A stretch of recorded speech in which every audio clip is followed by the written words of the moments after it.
coffee. That's no fun.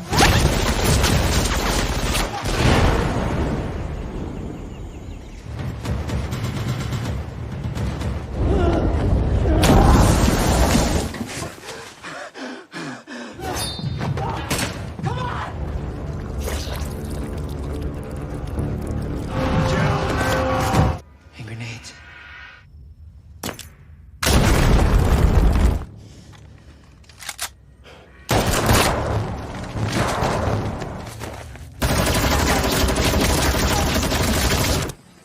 That was not rhetorical, dipshit!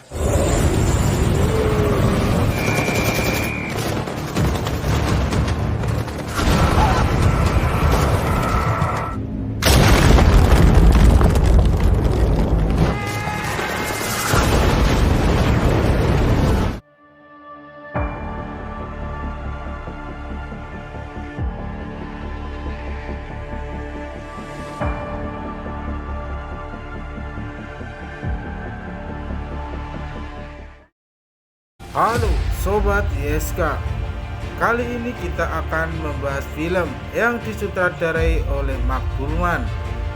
Film ini bercerita mengenai sebuah misi menantang. Film berlatar pasukan Angkatan Darat Amerika Serikat yang berperang melawan tentara Vietcong pada tahun 1966. Film ini bercerita dari sudut pandang Amerika Serikat.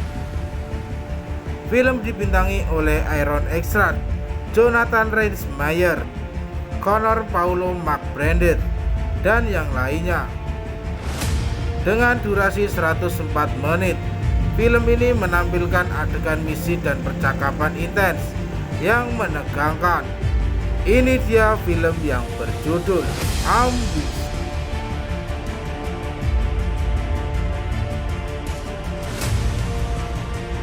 Film dimulai di markas tentara Amerika.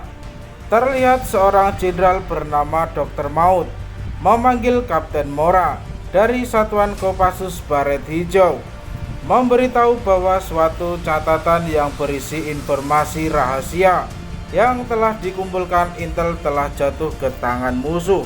Bagaimanapun caranya, kita harus mengambil kembali dan menghancurkan catatan itu. Dia juga memerintahkan dua kelompok Kopassus untuk merebut benda tersebut. Oleh sebab itu tugas Kapten Mora untuk menanti kedatangan mereka di sebuah pos kecil di provinsi Guantri. Sampai di sana Kapten Mora disambut oleh Korporal Art Confirmation yang bertugas memimpin pasukan di sana. Mora mengatakan kalau mulai saat ini ia yang akan mengambil alih pasukan. Tujuannya hanya untuk menjemput sebuah paket yang datang ke sini. Akan tetapi Atzman sama sekali tidak tahu tentang soal paket yang datang. Atzman lalu pergi menanyakan pada rekan-rekannya soal apakah mereka pernah melihat orang mengirim paket ke sini. Namun tak ada yang tahu soal kedatangan paket tersebut. Di saat bersamaan dan pas pengetahuan mereka, terlihat pasukan khusus secara diam-diam mulai mengintai dan siap menembak. Walaupun sudah bergerak dengan senyap, Cole dengan menggunakan instingnya mengetahui bahwa ada sebuah pergerakan. Cole menunjukkan senjatanya ke atas, tanda sebuah perdamaian. Ternyata pasukan khusus itu adalah para Kopassus yang ditugaskan untuk merebut catatan dari tangan pemberontak. Setelah mendapati catatan tersebut, Mora melaporkan kembali bahwa catatan itu telah ada di tangannya. Ternyata catatan itu berisi tentang peta dan operasi rencana penyerangan tentara Vietnam. Maka dari itu Mora akan dijemput kembali dalam waktu singkat yang kemungkinan datang esok pagi. But what you can do. Keesokan harinya, saat semua orang sedang menikmati sarapan, tiba-tiba mereka dikejutkan dengan serangan mendadak dari pihak musuh. My coffee. That's no fun. Asshole bitch.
mengetahui catatan itu telah dicuri.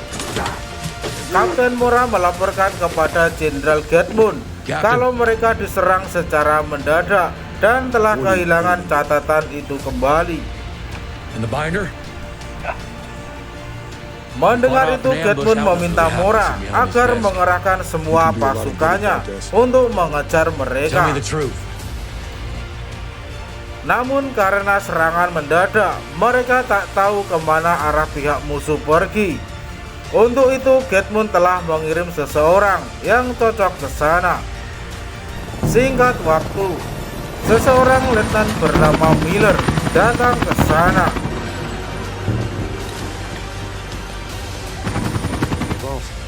Captain Moore is CO. You can find him in 8. Sir.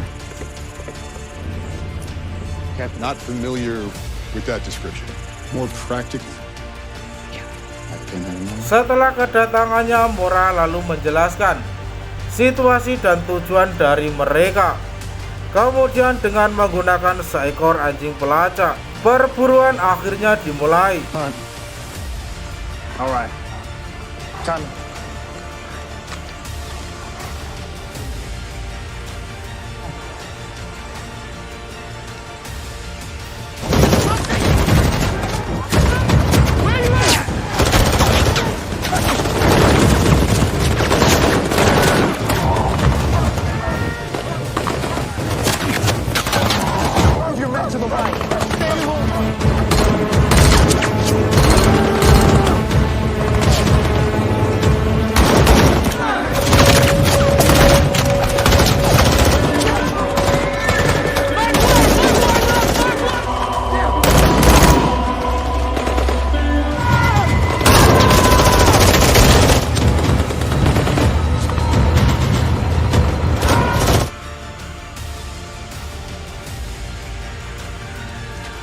Berhasil mengalahkan pihak musuh.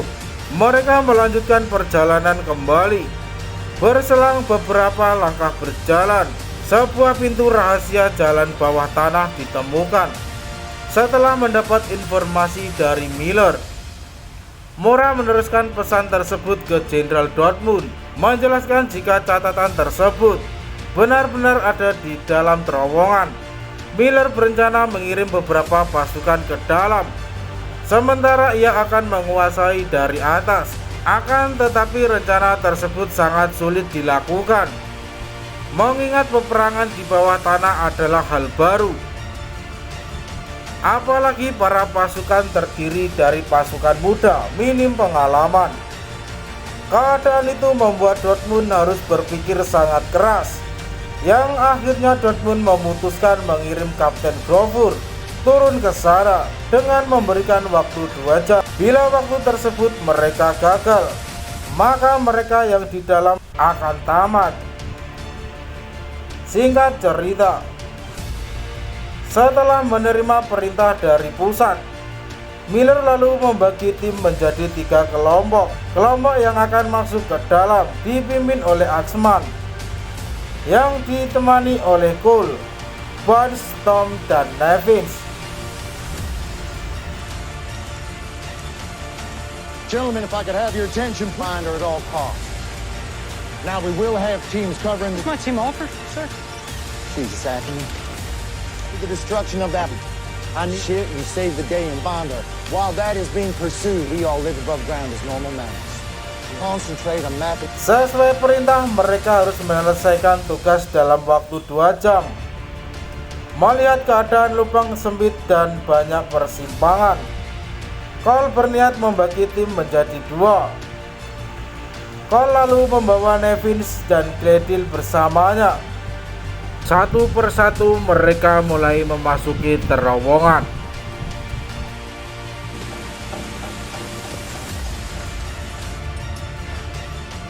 Para prajurit itu dengan berhati-hati, mereka mulai menyisiri terowongan. Di sisi lain, Komandan Miller bersiaga di atas dan memantau area sekitar untuk memastikan anak buahnya yang masuk ke dalam terowongan aman dari sergapan musuh. Ia juga meminta anak buahnya untuk membuat perangkap di sekitar area terowongan. Kembali ke dalam terowongan, Glady yang memimpin tim itu terlihat sangat hati-hati karena letak terowongan yang sangat sempit menyusahkan mereka untuk berjalan. Apalagi di sana terdapat banyak perangkap. Bring off your hands. I'll see to it they stay alive. Bring it back here. Dan benar saja, setelah beberapa langkah berjalan, nyawa Glady hampir saja melayang setelah ia menginjak sebuah tali jebakan. Untung saja rekannya segera menyeretnya.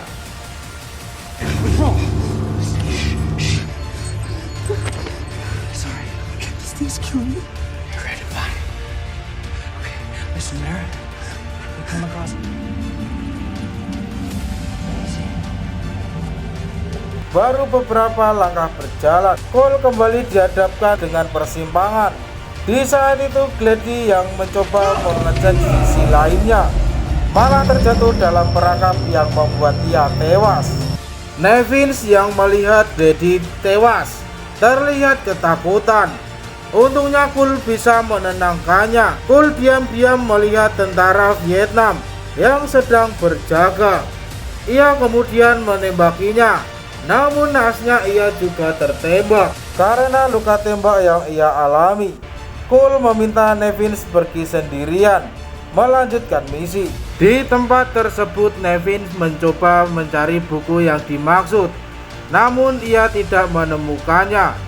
Ia kemudian menolong Cole, namun Cole menyuruh Nevin untuk segera pergi meninggalkannya untuk menemui rekan yang lain. Sementara ia akan tetap tinggal untuk mengulur waktu. Di sisi lain, Axman sampai di tempat penyimpanan dokumen. Karena tak tahu betul data tersebut, mereka mengambil apa saja yang mereka anggap benar. Tiba-tiba musuh menyerang mereka.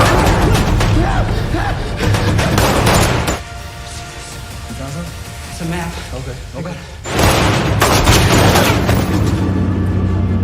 Dan tak lama kemudian, Nevins akhirnya bertemu dengan kelompok Axman. Di sana Nevins memberikan semua informasi dan situasi yang telah ia alami. Mendengar cerita Nevins, semua orang mulai merasa ketakutan. Terlihat Cole yang diserang habis-habisan oleh musuh.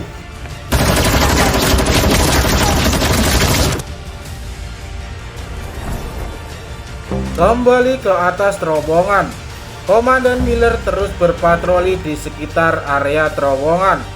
Salah satu anak buahnya melihat pergerakan tentara musuh. Ia kemudian meminta yang lainnya diam, lalu ia mengeksekusinya.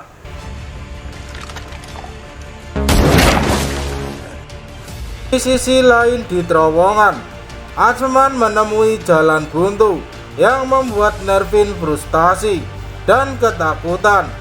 Namun Axman berusaha menenangkannya dan meyakinkan Nevin bahwa ia akan menemukan pintu keluarnya. Mereka akhirnya kembali melanjutkan perjalanan. Setelah beberapa langkah berjalan, ia menemukan persimpangan. Mereka akhirnya berdiskusi dengan rekan-rekannya untuk memilih jalur mana yang akan dilewati. Kemudian Ahmad memimpin mereka. Ia menemukan sebuah cahaya yang menandakan di sana pasti ada sebuah pintu keluar. Ia kemudian dengan hati-hati mengeceknya. Pelan-pelan ia membuka pintu keluar tersebut dengan menodongkan senjatanya.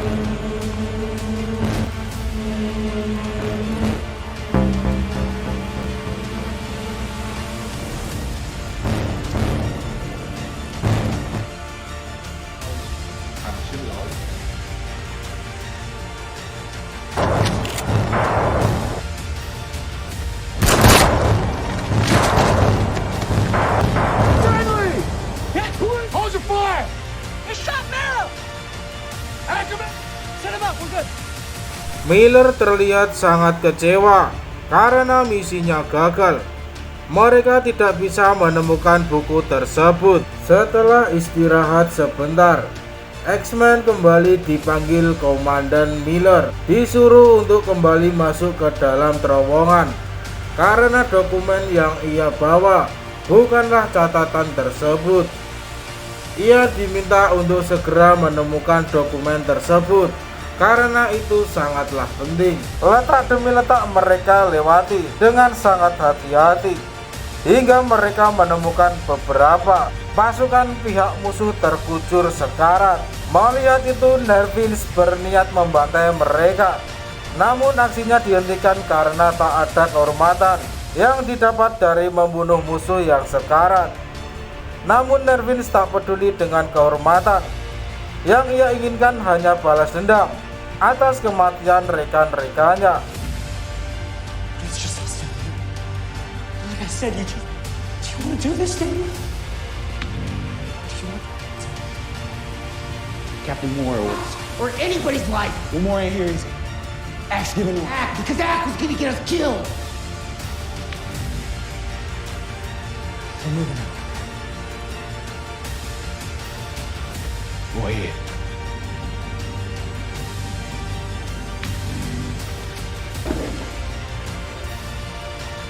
Di sisi lain, rapor yang saat itu tengah berjalan mendapat serangan pihak musuh dari belakang.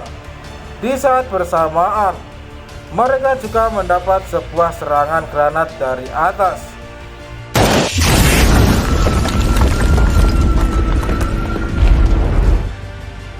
Miss Crawford.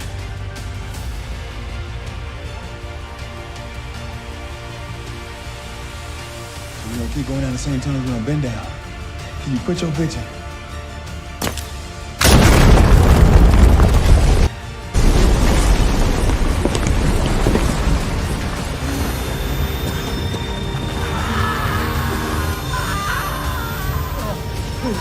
Akibat ledakan itu membuat Nervins menjadi tewas, sementara Agit mengalami luka yang cukup parah. Mereka lalu berniat membawa Agit pergi ke atas, namun sayangnya mereka malah bertemu dengan jalan buntu. Tanpa sepengetahuan mereka, ternyata pihak musuh sudah mengikuti mereka dari belakang. Kini hanya tersisa mereka dan waktu tinggal 30 menit saja.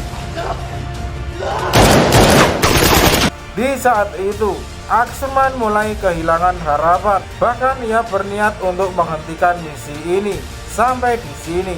Namun rekannya berpendapat lain. Ia ingin tetap menyelesaikan misi demi menghargai usaha rekan-rekannya yang sudah tewas. Karena semua rekannya telah berjuang demi mendapatkan catatan tersebut melewati sebuah lorong sempit. Mereka akhirnya menemukan sebuah tempat di mana di sana terlihat catatan itu disimpan.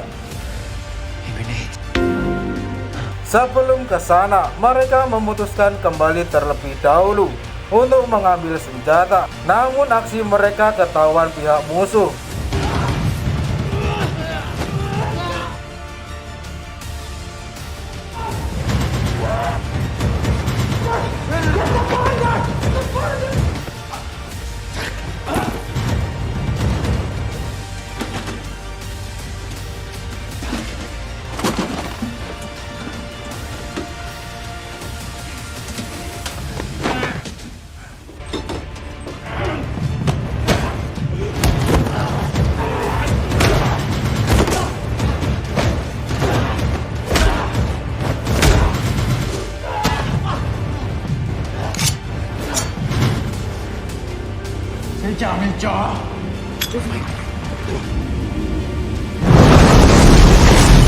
Setibanya di luar, mereka akhirnya selamat dengan disambut oleh Kapten Mori dan rekan-rekan yang lain.